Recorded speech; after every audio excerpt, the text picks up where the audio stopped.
नमस्कार, एक बार फिर से मैं आप सभी के सामने उपस्थित हूँ बेहद महत्वपूर्ण टॉपिक के साथ। और आज हम बात करने वाले हैं हमारे आरक्षण के बारे में और मौलिक अधिकारों के बारे में।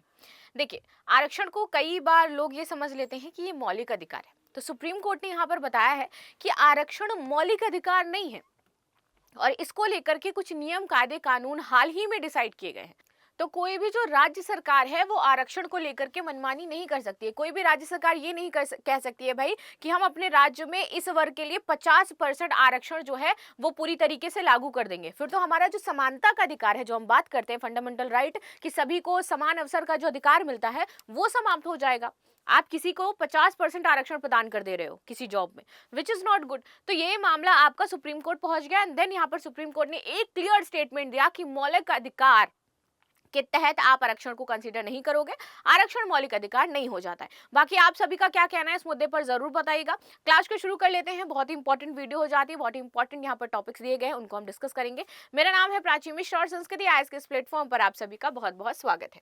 आगे आ जाते हैं। सुप्रीम कोर्ट, आरक्षण मौलिक अधिकार नहीं है। राज्य मनमानी नहीं कर सकते हैं कि भैया हम इस वर्ग को क्या करेंगे, 50%, 60%, 70% आरक्षण दे देंगे। फिर जो समानता का अधिकार है वो कहीं ना कहीं समाप्त होता नजर आएगा। सरकारी नौकरियों पर अदालत की अहम टिप्पणी। हाल ही में उच्चतम न्यायालय ने आरक्षण पर एक बड़ी टिप्पणी करते हुए कहा कि किसी एक समुदाय के लिए, कोई एक समुदाय है जिसका आप फेवर कर रहे हो, फिर वहीं पर गवर्नमेंट बन जाती है, तो आप अपने पॉलिटिकल वोट्स को संरक्षित करने के लिए या फिर किसी भी तरीके से आप किसी एक समुदाय का सपोर्ट करते हैं, तो उसके लिए सीटों को आरक्षित करना उस समुदाय का मौलिक अधिकार बिल्कुल भी नहीं हो जाता है। आपको पता होना चाहिए कि फंडामेंटल राइट्स और आपका जो ये आरक्षण है, ये दोनों अलग अलग मुद्दे हैं। ठीक है, आप दोनों को मर्ज अप नहीं कर सकते हो।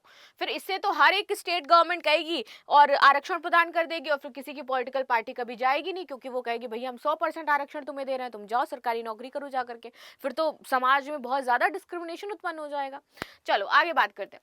उच्चतम न्यायालय ने हाल ही में तमिलनाडु के मेडिकल कॉलेज में अन्य पिछड़ा वर्ग के लिए 50% सीटों के आरक्षित किए जाने की मांग से जुड़ी याचिका पर सुनवाई करने से मना कर दिया। अब आप सोचिए कि यहाँ पर तमिलनाडु में जो मेडिकल कॉलेजेस थे उनमें कहा जा रहा था कि हम 50% सीटें सिर्फ किसको देंगे, जो कि आपके अन्य पिछड़ा वर्ग के लोग होंगे। अब ये अन्य पिछड़ा वर्ग के लोगों को अगर 50% सीटों का आरक्षण दे दिया गया तो उसके बाद जो अदर लोग बचते हैं उनका क्या होगा। ठीक है, और फिर वो लोग कहाँ जाएंगे बेचारे, क्योंकि आपने तो 50% यहाँ पर आरक्षण कर दिया उनके लिए। अब 50% में फाइट चलेगी बहुत ज्यादा। चलो, दातव्य है कि तमिलनाडु के लगभग सभी राजनीतिक दलों ने संविधान के अनुच्छेद 32 के तहत एक रिट याचिका दायर करने की मांग की थी। ठीक है, अब हम यहाँ पर समझेंगे कि कैसे कैसे आप जो रिट याचिका है वो दायर कर सकते हो। ठीक, कि राज्य के जो मेडिकल कॉलेज हैं इनमें अन्य पिछड़ा वर्ग के आरक्षण को बढ़ा करके आप 50% कर दो। याचिका में केंद्र सरकार पर चिकित्सा और दंत विज्ञान जैसे पाठ्यक्रमों में अखिल भारतीय कोटा के तहत सीटों के लिए पिछड़े वर्ग तथा अति पिछड़े वर्ग के लिए निर्धारित 50% कोटा लागू नहीं करने का आरोप लगाया गया था। साथ ही तमिलनाडु के लोगों के लिए उचित शिक्षा के अधिकार की अवमानना का भी यहाँ पर आरोप लगाया गया है कि जो बातें कही गई हैं सरकार के द्वारा वो यहाँ पर पूरी नहीं हो रही। अभी हाल ही में हमने देखा कि जो क्रीमी लेयर में है उनसे आरक्षण हटाने की बात कही गई, तो बहुत ज्यादा एक जन सैलाब उबड़ आया जो ये कहने लगा कि नहीं ऐसा नहीं होना चाहिए। लेकिन ऐसा क्यों नहीं होना चाहिए, आपको क्या लगता है भाई? देखिए, आपके विवेक पर है और आप लोग एक पढ़े लिखे वर्ग से आते हो। आप में से कुछ लोग होंगे जो बहुत ही जिन्होंने अभी शायद तैयारी शुरू की होगी, कुछ लोग जस्ट अपने नॉलेज के लिए वीडियो देखते होंगे, कुछ लोगों को आप अच्छा लगता होगा, इंटरेस्टिंग टॉपिक लगता होगा तो आप वीडियो देख लेते होंगे, कुछ लोग आप तैयारी कर रहे होगे इसलिए वीडियो देख रहे होगे। तो आप सभी का अपने अपना एक जो है मेंटल लेवल है, मेंटल स्टेट है, तो उस अकॉर्डिंग आप बताइए कि आपको क्या लगता है कि आरक्षण आज के समय में किस हिसाब से डिस्ट्रीब्यूट किया जाना चाहिए। क्योंकि जो आरक्षण आया था वो आपका बहुत पहले से, जब हमने आजाद हुआ था जब भारत, तो उसके बाद की जो स्थिति थी, और नो डाउट तब वाकई स्थिति बहुत ज्यादा खराब थी जो आपके निम्न तबके के लोग हैं। लेकिन आज के समय में वो अपनी कई सारी चीजों से उभर आए हैं। लेकिन इसका मतलब ये नहीं है कि सभी उभर आए हैं, अभी भी बहुत सारे वर्ग ऐसे हैं जो बहुत ज्यादा पिछड़े हैं और उनको एक पुश की जरूरत है, उनको एक गवर्नमेंट के सपोर्ट की जरूरत है जो उनको मिलना चाहिए। तो यहाँ पर जो आरक्षण है वो इस हिसाब से मेरे अकॉर्डिंग जो है क्लासिफाई किया जाना चाहिए कि भाई कौन गरीबी रेखा से जो नीचे आ जाते हैं, जितने भी वर्ग आपके हो जाते हैं, उनके हिसाब वहां पर आप आरक्षण उनको देना शुरू कर दो। जो आपके आउटकम कर चुके हैं, जहां पर सरकारी नौकरी है, जिनके फादर मदर सरकारी नौकरी करते हुए आ रहे हैं, तो उन परिवारों को तो वैसे भी आरक्षण की आवश्यकता नहीं है, क्योंकि उनका एक जो फाइनेंशियल लेवल बनना था, स्टेबिलिटी बननी थी, वो उनकी बन चुकी है। तो अब उसमें कोई खतरा थोड़ी ना उत्पन्न होगा। ठीक, तो शायद इस तरीके से अगर हम क्लासिफिकेशन करें तो जो निचला तबका, जिसको हम ऊपर लाना चाहते हैं, जिसके लिए सरकार सरकारी योजनाएं चलाती है, उनको स्वतः ही हेल्प मिल जाएगी और वो आगे आ सकते हैं। ठीक, चलो मुख्य बिंदु, तो उच्चतम न्यायालय ने कहा कि आरक्षण मौलिक अधिकार नहीं है, इसीलिए इस विषय पर अनुच्छेद 32 जो है वो आपका लागू नहीं किया जा सकता है। अब ये भी समझेंगे कि ये कहाँ अनुच्छेद 32 आपका लागू होता है। अतः आरक्षण का लाभ ना देना किसी भी संवैधानिक अधिकार का उल्लंघन नहीं होता है। अगर कोई आरक्षण का लाभ नहीं दे रहा है तो आप आर्टिकल 32 के तहत यहाँ नहीं जा सकते सुप्रीम कोर्ट में और ये नहीं कह सकते जाकर के कि भैया हमें मौलिक अधिकार, जो हमें जो ये आरक्षण है वो मिलना चाहिए। बिकॉज आप कब जाते हो आर्टिकल 32 के तहत, जब आपके मौलिक अधिकारों का उल्लंघन होता है, तब आप रिट दायर करते हो, तब आप याचिका दायर करते हो। तो ये 32 किसके लिए है? जब मौलिक अधिकारों का उल्लंघन हो रहा है तब आप जाओगे सुप्रीम कोर्ट। ठीक है, लेकिन चूंकि आरक्षण लागू नहीं हुआ, क्योंकि वो मौलिक अधिकार है नहीं, तो आर्टिकल 32 के तहत आप सुप्रीम कोर्ट आके ये नहीं कह सकते कि इस मामले की आप सुनवाई करिए। अब मामला क्लियर हुआ, चलो आगे आ जाते हैं। याचिकाकर्ताओं के पक्ष क्या थे यहाँ पर, उन्होंने क्या कहा वो भी समझते हैं। देखो, याचिकाकर्ताओं का कहना था कि राज्य में ऐसी आरक्षण व्यवस्था के लागू ना होने की वजह से यहाँ के जो निवासी हैं उनके मौलिक अधिकारों का उल्लंघन होता है, ऐसा ये कहना था, और इसलिए ये 32 के तहत आए थे। चलो, साथ ही ये भी कहा गया कि स्वास्थ्य सेवा महानिदेशक आरक्षण प्रदान करने के लिए निम्न में से किसी भी कानून का पालन नहीं कर रहे हैं जो उनको देना चाहिए था। तमिलनाडु पिछड़ा वर्ग, अनुसूचित जाति तथा अनुसूचित जनजाति शैक्षणिक संस्थानों में सीटों का आरक्षण और सरकारी सेवाओं में नियुक्ति कानून 1993 ये क्या कहता है? इसके अनुसार अखिल भारतीय कोटा के तहत स्नातक पाठ्यक्रमों में, अखिल भारतीय कोटा के तहत स्नातक पाठ्यक्रमों में तथा स्नातकोत्तर चिकित्सा पाठ्यक्रमों में अन्य पिछड़ा वर्ग के जो उम्मीदवार हैं उनको 50% आरक्षण दिया जाएगा। ऐसा इस एक्ट के तहत यहाँ पर ऑलरेडी कहा गया है कि ये दिया जाएगा। ठीक है, अब ये अगर इसको कोई पूरा नहीं कर रहा है तो आप क्या करोगे? 32 के तहत सुप्रीम कोर्ट चले जाओगे? नहीं। 226 के तहत कहाँ चले जाओगे? हाई कोर्ट चले जाओगे? नहीं जाओगे। क्यों नहीं जाओगे? क्योंकि मौलिक अधिकार नहीं है हमारा। आगे आते हैं। अन्य राज्यों के लिए स्नातकोत्तर चिकित्सा पाठ्यक्रम तथा अखिल भारतीय कोटा के तहत पिछड़ा वर्ग के उम्मीदवारों के लिए 27% का आरक्षण है। तो यहाँ पर 27% जो आरक्षण निर्धारित किया गया है वही मिलेगा, ना कि ये जो आपने कानून बनाया था 1993 के लिए यहाँ पर 50% का, वो नहीं मिलेगा। वो अभी लागू नहीं हो रहा है, तो इसीलिए ये लोग यहाँ पर सुप्रीम कोर्ट हाई कोर्ट के चक्कर मार रहे हैं कि भैया 50% यहाँ पर कोटा आरक्षित कर दीजिए अब हमारे लिए। आगे आते हैं। संवैधानिक प्रावधान क्या कहता है? भारतीय संविधान का अनुच्छेद 15 सभी नागरिकों के लिए समानता के अधिकार की बात करता है, और यही मैंने आपको स्टार्टिंग में बताया था ना कि अगर ऐसा हो जाएगा तो जो समानता का अधिकार है उसका उल्लंघन नहीं होगा क्या? एक साइड हम कह रहे हैं कि हम सभी वर्गों को एक समान स्तर पर लाना चाहते हैं, इसलिए आरक्षण को लागू करें। फिर आरक्षण का तो वो जो उसका एक मोटिव था, उद्देश्य था, आरक्षण का क्या उद्देश्य था कि मुख्य धारा में शामिल करना है, समाज में समानता लेकर के आनी है निम्न वर्ग और उच्च वर्ग के बीच। और अब आरक्षण क्या कारण बन रहा है?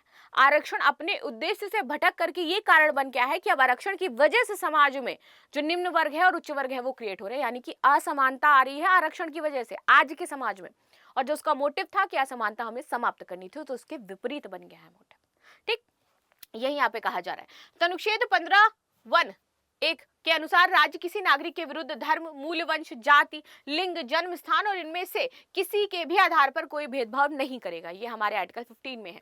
अनुच्छेद 15 का भाग 4 और 15 का भाग 5 में सामाजिक तथा शैक्षणिक दृष्टि से पिछड़ा वर्ग, अनुसूचित जाति और जनजाति के लिए विशेष उपबंध की व्यवस्था की गई है। तो विशेष उपबंध है वो उनको मिलेगा, बट इसका मतलब ये नहीं है कि भैया पूरा पूरा उपबंध आपके लिए हो जाए। संविधान के अनुच्छेद 16 में सरकारी नौकरियों और सेवाओं में समान अवसर प्रदान करने की बात की गई है। आर्टिकल 16 आ जाता है, सभी नौकरियों में समान अवसर। ठीक है, लेकिन अनुच्छेद 16 का जो भाग 4 है, भाग 4 का है और भाग 4 खा है, तथा अनुच्छेद 16 का जो भाग 5 है, ये राज्यों में विशेष अधिकार प्रदान करता है। क्या विशेष अधिकार प्रदान करता है?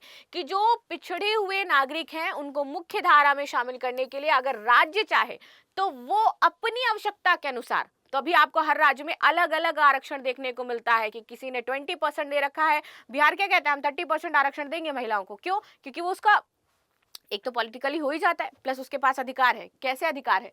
16(5) 16 के भाग 5 के अनुसार उसको अधिकार दिया गया है कि वो सरकारी नौकरियों में आवश्यकता अनुसार जो अन्य पिछड़ा वर्ग है या पिछड़े लोग हैं उनको वो आरक्षण प्रदान करता है। तो इसीलिए हर राज्य अपने अकॉर्डिंग अलग अलग प्रावधान करता है आरक्षण के लिए, क्योंकि ये उसको अधिकार मिला हुआ है।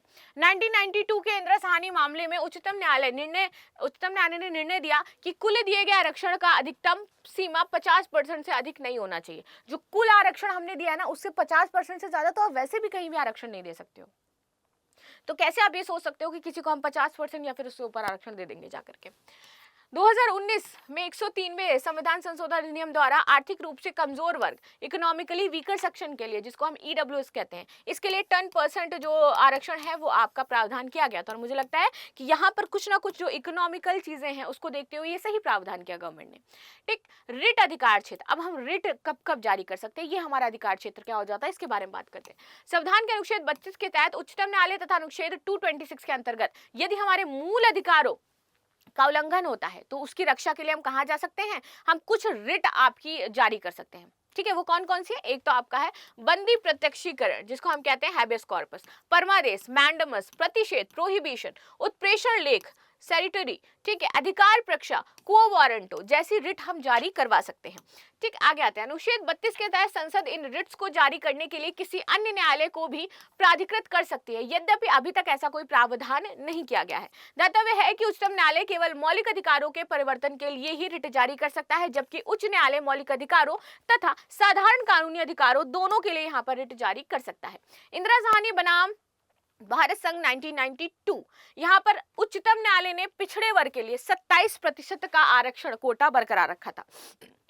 इसके अलावा उच्च जातियों के बीच आर्थिक रूप से पिछड़े वर्गों के लिए सरकारी नौकरी में 10% जो आरक्षण है वो यहाँ पर सीमा तय की गई थी। इसी वाद में उच्चतम न्यायालय ने इस सिद्धांत को भी सही ठहराया कि संयुक्त आरक्षण के बाद लाभार्थियों की कुल संख्या 50% से अधिक नहीं होनी चाहिए, और अगर ऐसा हो रहा है तो फिर ये गलत है और इसका आरक्षण का जो यूज है वो गलत तरीके से किया जा रहा है। ठीक है, क्रीमी लेयर की अवधारणा भी इस निर्णय के माध्यम से लोगों के समक्ष आई। तभी पता चला कि जिनको पहले से आरक्षण मिल चुका है फिर भी वो आरक्षण ले रहे हैं, वो क्रीमी लेयर में आ गए, उनका फाइनेंशियल अच्छा हो चुका है, तो वहीं से ये अवधारणा है कि भैया ये भी क्रीमी लेयर से जो आरक्षण है वो भी हटना चाहिए। संसद द्वारा वर्ष 2019 में 103वें संविधान संशोधन अधिनियम के द्वारा आर्थिक रूप से पिछड़े वर्ग के लोगों के लिए फिर ये व्यवस्था की गई थी। अधिनियम 15 और 16 संशोधन किए गए आर्थिक पिछड़ेपन के आधार पर आरक्षण प्रदान करने के लिए सरकार द्वारा आवश्यक खंड जोड़े गए, और 10 और आर्थिक आरक्षण 50 की जो आरक्षण सीमा है इसके ऊपर नहीं होनी चाहिए, तब ये यहाँ पर निर्धारित कर दिया गया था। तो ये थी न्यूज जो हमने डिस्कस करी। बाकी आपकी क्या राय हो जाती है जरूर बताइएगा। मिलते हैं नेक्स्ट क्लास में, तब तक के लिए धन्यवाद। लाइक शेयर सब्सक्राइब करना बिल्कुल भी ना भूलें and thank you so much.